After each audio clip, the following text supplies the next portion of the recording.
কিছু কিছু মানুষ একা নিজের আখির গোছাচ্ছে, বুঝছেন? এক একটা গোষ্ঠী নিজেদের পেশি শক্তি ব্যবহার করে একা একা খাচ্ছে, কাউকে দিচ্ছে না। তো সবাইকে নিয়ে ঐক্য হয়ে যদি কাজ করে, আশা করি বিসিকের যে ঝামেলাগুলো আছে এগুলো থাকবে না। কিছু হাইব্রিড নেতা যারা বিএনপির নব্য বিএনপি বলে, যারা অন্যান্য দল থেকে আইসা, তারা কি করছে, তাদের আখের গোছাচ্ছে। আর তাদের পুরোপুরি সেট আপ করে দিচ্ছে আমাদেরই দলের সিনিয়র কিছু নামদারি নেতা ওনারা। যে বিষয়গুলো নিয়ে এই গত কিছুদিন যাবত নিউজ পোর্টালে হচ্ছে, আমি একটা স্ট্যাটাস দিছিলাম আমার মনের ক্ষোভ থেকে, মনের আবেগ রাগ ব্যাপক থেকে। পরিমাণ ভাইরাল জি হয়েছে জি। আপনার ওই এখন নিউজটা। ওইগুলা নিয়ে আপনার সাংবাদিক ভাইরা আমাদের মনের কষ্ট তুলে ধরেছেন। এইটার পর থেকে আমাকে নানান মানুষ, নানান নেতারা আমাকে ফোন করছে যে আসলে কারণটা কি। আসলে 5ই আগস্টের পরে এখন পর্যন্ত আমরা বিসিক বা আদার্স কোনো বিজনেস সাইট বা কোনো জায়গা থেকে রাজনৈতিক কোনো সুবিধা পাইনি। কিছু হাইব্রিড নেতা যারা বিএনপির নব্য বিএনপি বলে, যারা অন্যান্য দল থেকে আইসা, তারা কি করছে, তাদের আখের গোছাচ্ছে। আর তাদের পুরোপুরি সেট আপ করে দিচ্ছে আমাদেরই দলের সিনিয়র কিছু নামদারি নেতা ওনারা।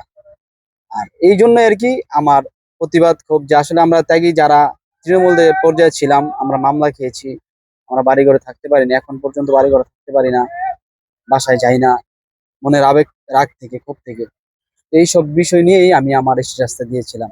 আর এই বিসিক নিয়ে আমরা, মানুষ অনেকে বলতে পারে যে জুট সন্ত্রাস, জুট এইটা সেটা, আসলে সন্ত্রাসের কিছু নেই, এখানে বিজনেস আছে।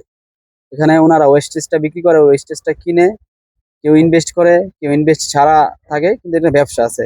আর এই ব্যবসাটা এটা আপনার আগে থেকেই চলে আসতেছে, যে এটা করে এলো রাজনীতি যারা করে, তারা এই ব্যবসাটা করে। এটা তো পূর্বপুরুষ থেকে আমরা দেখতেছি, বিসিকটা আওয়ামী লীগের সময় আওয়ামী লীগের নেতাকর্মীরা করেছে, যে দলে যখন ক্ষমতা আসছে তারাই করেছে। বিএনপির যত নেতাকর্মী আছে, এক একজন ব্যক্তি যদি হিসাব করে, তাহলে বিসিকের যে টাকা আসে, ব্যবসা করে যে টাকা আসে, সব ফ্যামিলি ভালো চলতে পারবে, কিন্তু এটা কেউ করে না।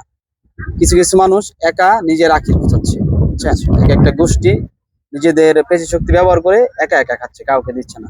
তো সবাইকে নিয়ে ঐক্য হয়ে যদি কাজ করে, আশা করি বিসিকের যে ঝামেলাগুলো আছে এগুলো থাকবে না। সবাই পাবে, অন্যান্য দলের লোকেরাও পাবে, সবাই ব্যবসা করে খাক, সবার সুযোগ করে দেবে, আমার এটাই চাওয়া।